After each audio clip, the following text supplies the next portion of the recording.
पहले बहुत स्वस्थ थे, फिर क्यों? कैसे? नहीं बताइए क्या? ज्यादा आवश्यकता नहीं है, जीने के लिए बस प्राण पोषण के लिए डाल लेते हैं, क्योंकि जो शांति चाहिए वो तो इतने से ही मिलेगी ना। बहुत सुंदर, बहुत प्रसन्नता है। ठीक है, ठीक चल रहे हो आप, पर इतना पाते रहो कि सीढ़ियां चढ़ उतर ले, इतना पाते रहो कि आपका शरीर काम करे। वो कहा हृदय में बहुत प्रसन्नता है, बहुत सुंदर। संयम में अपने आप को ले आना ये महात्मा का लक्षण होता है, चाहे स्त्री शरीर हो चाहे पुरुष शरीर हो। धन्याति धन्य। आप अपने आप को कस दीजिए, यही तो राग त्यागना ही। जो जवानी में अपने आप को जला दिया हो बुढ़ापे में चमकता है, ध्यान रखना। जो जवानी में वो दंडता में समय व्यतीत किया और बुढ़ापे में गंधाता है, ये भी ध्यान रखना। गंधाता वो अंदर जो दुर्गंध के पौधे थे ना, वो सब दुर्गंध फैलाते हैं। पूज्य श्री पंडित गया प्रसाद जी महाराज जी ने कहा, गृहस्थी में होते हुए भी 40 और 45 के बीच में काम विजयी हो जाना चाहिए, नहीं तो जीवन बिल्कुल बर्बाद हो जाएगा। जो कुछ गृहस्थ धर्म की सेवा है 40-45 के बीच तक हो जाए, मतलब 20 से 25 से ब्याह हुआ आपका, 40-45 तक लड़का बच्चा, इसके बाद अखंड ब्रह्मचर्य धारण कर लो। 40-45 से संयम में हो जाओ तो तुम्हारा जीवन सार्थक हो जाएगा। पूज्य पंडित गया प्रसाद जी महाराज। बहुत जरूरी है उपस्थ जनेंद्री के वेग को सहना, पर हर वेग अपने आप में बहुत कठिन है, पर एक दूसरे से इसका तारतम्य है। यदि उदर वेग रसेंद्री को आप शासन में ले लिए तो जनेंद्री को आप शासन में ले लेंगे, और अगर रसेंद्री को शासन में ले लिया तो जनेंद्री को शासन में ले सके असंभव, पक्का। और जनेंद्री रसेंद्री के सब खिलवाड़ चल रहे तो परमार्थ और भगवत प्रेम प्राप्ति, ये तो सब अभ्यास जिनका भगवदाकार हो गया है वो विषयान ग्रहणम तो मुंचन हुआ। जब इंद्रियों पर शासन बाबा ने अपने किया तो 24 घंटे में एक कवल पाते थे, एक कवल। आश्चर्य होता है, ऐसे सामने दाल रोटी सान ली गई और एक कवल जितना। बाबा सिद्धासन पद्मासन का से, और जब भगवदानंद ब्रह्मानंद में 70 घरों में एक दिन में भिक्षा में जाते थे, एक दिन भिक्षा। अब वहां गए तो एक कवल तो पाया ना, तो 70 कवल हो गए। विषयान ग्रहणन तो मंचन हुआ, कोई फर्क नहीं। पर हम क्या होता है कि स्थिति होती नहीं तो सिद्धों की नकल करने लगते नहीं। पहले हम साधक हैं, पहले हमारी इन वेगों पर विजय प्राप्त करने की वृत्ति आनी चाहिए। वाणी का वेग, मन का वेग, क्रोध का वेग, हिंसा का वेग, उदर का वेग और जनेंद्री का वेग। एतान वेगान सहते यस्तु विद्वान, वही शास्त्रों के रहस्य को जानने वाला परमार्थी है जो इतने वेगों को सह जाए। निंदा चास्य हृदयम नोपहन्यात्, इसके बाद जब उसकी निंदा हो उस पर कोई फर्क नहीं पड़ना चाहिए। इसके बाद जो इन सब वेगों को सह गया है, अब उसकी निंदा हो रही, कोई निंदा कर रहा है तो उसको आनंद पूर्वक सह जाए। ऐसा क्यों कहा? इसके बाद अगर दोष है, निंदा हो रही, तब तो संभालना ही, गलती हो गई आपसे। जब आप दोष रहित है फिर निंदा हो रही तो आनंद पूर्वक आपको उसका विरोध नहीं करना, सहना है, क्योंकि ये सहना बिल्कुल भगवत साक्षात्कार के नजदीक ले जाएगा। देखो, अपमान, निंदा, तिरस्कार, असलियत में हम कैसे साधक हैं इन्हीं के द्वारा परिचय होता है। पूज्य स्वामी श्री अनंग बोधाश्रम स्वामी जी महाराज बड़े महापुरुष थे, जिनको स्वयं करपात्री जी महाराज मूर्तिमान ब्रह्म कह के साष्टांग दंडवत करते, दिगंबर रहते थे, नंग धड़ंग, केवल गंगा के ही तट पे। वो महीने 2 महीने में और कहीं नहीं जाते थे। एक बड़े वकील साहब थे, वो भिक्षुकों को रोटी दाल से रोज बंटवाते थे। उनकी पंक्ति में लगने जाते थे। महीने 2 महीने में एक बार पंक्ति में लगते थे जाके, नंग धड़ंग अवधूत वेश जटाएं, और जरूर ऐसी चेष्टा करते थे जिससे उनको धक्का मुक्की लगा दी जाए। तो एक दिन गए, लाइन में खड़े हुए, फिर 2 लोगों को क्रॉस करके आगे लाइन में, फिर आगे लाइन, तो जो नौकर डंडा लिए खड़े थे उनका तुम्हें बार बार मना किया, 1-2 डंडे लगे, फिर आगे जाके खड़े, धक्का मारा, पीछे किया, और ऐसा ही महीने 2 महीने में वहां सहने जाते थे। अचानक उस दिन वकील निकले और देखा, अरे स्वामी अनंगोदास, पता है तुम्हें कौन? साष्टांग दंड, उस दिन से जाना बंद कर दिया। फिर एक दिन गए थे प्रभुदत्त ब्रह्मचारी जी के यहाँ, कहाँ असनी है और कहाँ जोशी, गंगा किनारे पूरी रात चल करके पहुंचे। 2 बजे आवाज लगाई, ब्रह्मचारी, ओ स्वामी जी उतरे नीचे, साष्टांग दंड, बैठे, और स्वामी जी 2 बजे रात, हाँ ऐसे मना है, आगे कुछ खाओगे पियाओगे? स्वामी जी, और वो भी परमहंस ब्रह्मचारी जी, बहुत संयमी महापुरुष प्रभुदत्त ब्रह्मचारी, टीन में कुछ आटा रखा था, बोले स्वामी जी कहो तो रोटी बना दे। बोले हाँ बनाओ। रोटी और नमक ऐसे पाए, जितना टीन में आटा था सब पाग, जो 2-4 किलो जो भी। तो बोले स्वामी जी आटा तो खत्म हो गया। बोले हाँ, भोजन का स्वाद तो साधु ही जानता है। फिर उठे, जूसी से असनी फिर पैदल। ये संतों की मौत, अपमान, तिरस्कार, क्षुधा, हर वेग, ये हमारी कसौटी है। परमार्थ का पथिक चाहे जिस मार्ग का हो, देखो सुदामा जी गृहस्थ मार्ग के कितने उच्च कोटि के, नरसिंह मेहता गृहस्थ मार्ग में कितने उच्च कोटि के। एक कभी तो सौभाग्य ऐसा प्रभु देते जब कोई हमारी निंदा करता है, ये सौभाग्य है, हमें सहने का सौभाग्य मिलता है। कभी तो कोई अपमान करता है जब, तो भगवान से प्रेरित होकर वो सौभाग्य मिलता है। ये साधक को उस समय चिड़चिड़ा नहीं होना चाहिए, उस समय मुस्कुराना चाहिए कि आज मेरी स्थिति का थर्मामीटर डाला जा रहा है, कैसे हो, नहीं आनंदित है। पर देख लो, प्रशंसा होगी तो चेहरा खिला हुआ गुलाब के फूल की तरह मिलेगा, और निंदा होगी तो ऐसे होगा। ऐसा नहीं होना चाहिए। नहीं करत जे अनसहन निंदक, तीनों पे अनुग्रह कियो।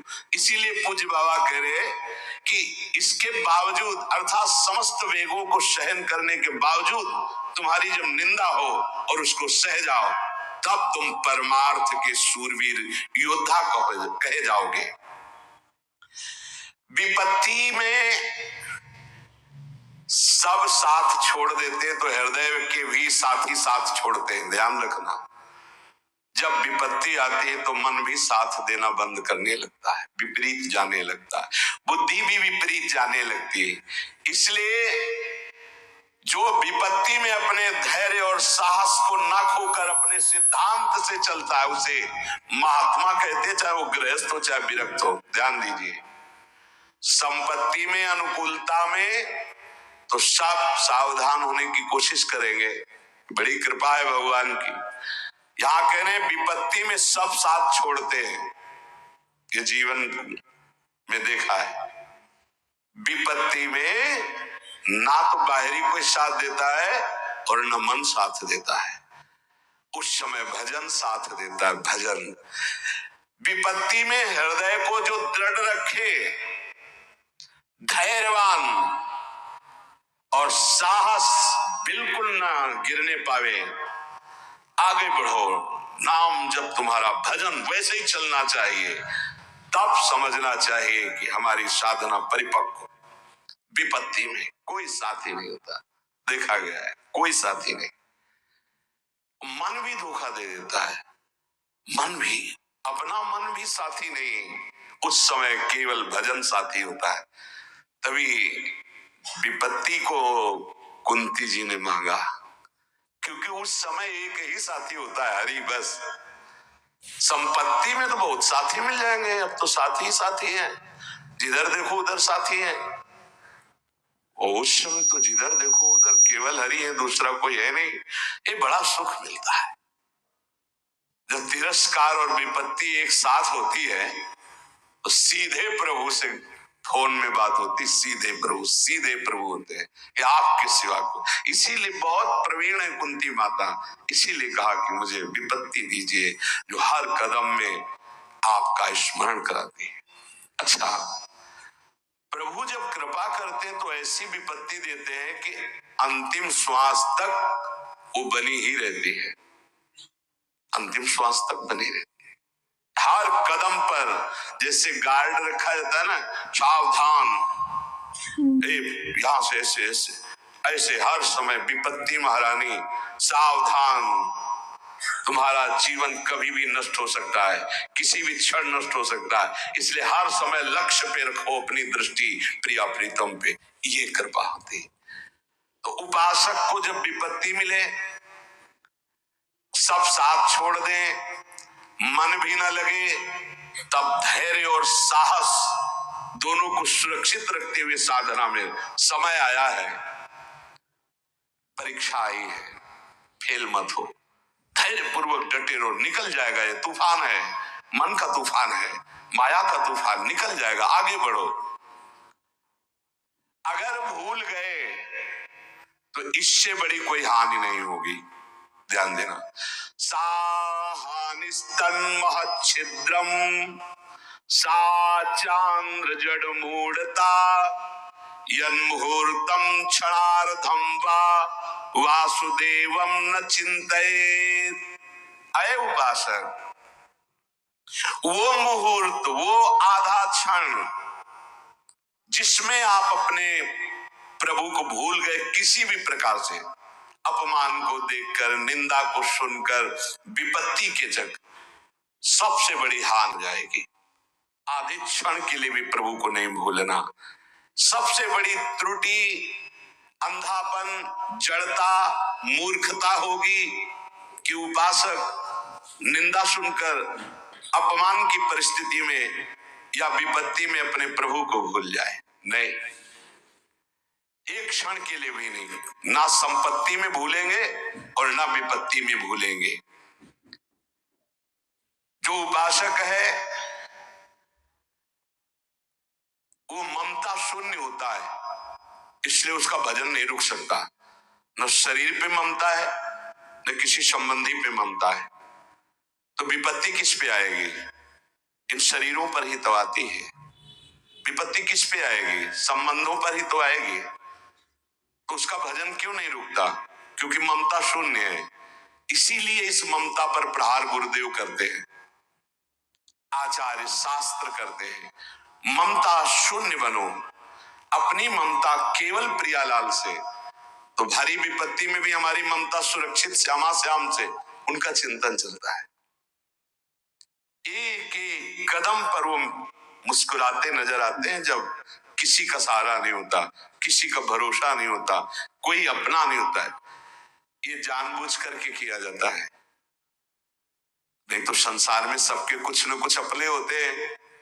संसार में कुछ न कुछ सपने होते हैं और कुछ अपने होते हैं। जानबूझकर सब सपने मिटाए जाते हैं और सब अपनेपन मिटाए जाते हैं।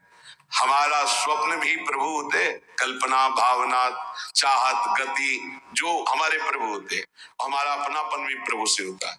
अब व्यवहार में सब अपने हैं। अब देख लो, पहले एक बार अपनापन हटाया, ममता हटाई, प्रभु के चरणों में रखी, इसके बाद अब सबसे प्रभु भाव से नाते ने राम के मने, अब कोई फर्क नहीं। पर अभी ममता से समता में नहीं पहुंचे, इसलिए ममता हटानी है। एक बार हटाओ, अपने शरीर से, अपने संबंध से, अपने इंद्रियों के भोगों से ममता हटाकर श्री जी के चरणों में। एक अहमता ममता ये जग में है दुखदाई, ये जब श्री जी की ओर लगे तो होत परम सुखदाई। उपासक को क्यों विघ्न नहीं पड़ता भजन में? क्योंकि उसकी कहीं ममता ही नहीं होती। अब वो पधार गए, हाँ तो मृत्यु लोक है, जाना ही है, राधा राधा राधा। बलराम ब्रजवासी बताते कि उनके बगल में एक गृहस्थ भक्त थे, तो उनका पुत्र मथुरा गया तो एक्सीडेंट से पधार गया, और उनके 4 घंटे जप का नियम था, तो 2 घंटे हुए थे, वो जप रहे थे। सूचना आई कि आपके पुत्र का एक्सीडेंट हो गया और ऐसा ऐसा, तो उनका है ये पधार गया। बोले पधार गया। बोले जब पधार ही गया तो आगे का कार्य आप लोग देखो, 2 घंटा रह गया, पूरा जब हो जाने पर ही हम उठेंगे। पूज्य श्री मुखिया जी महाराज जो इस समय गाते हैं, राधा वल्लभ जी इनके पिताजी बड़े मुखिया जी कहे, जहां राधा वल्लभ जी के सामने हारमोनियम में ऐसे हाथ रखा और एक बार राधा वल्लभ जी को देखा, आंख बंद की, तो समाज पूरी होने के बाद ही आंख खुलेगी। इतने में सूचना है कि आपके बड़े पुत्र को अग्नि के द्वारा ऐसा, तो शरीर पूरा हो गया। तो बस राधा वल्लभ जी की तरफ देखा, आंख मूंद ली। पूरी समाज करने के बाद ही क्यों? क्योंकि ममता शून्य है। ममता युगल चरणारविंद में राधा वल्लभ लाल जी की जाने का समय निश्चित है, चला गया। अब हम श्री जी की सेवा में उसका मंगल ही होगा, ये आना बड़ा कठिन है। ममता का त्याग होना बड़ा कठिन।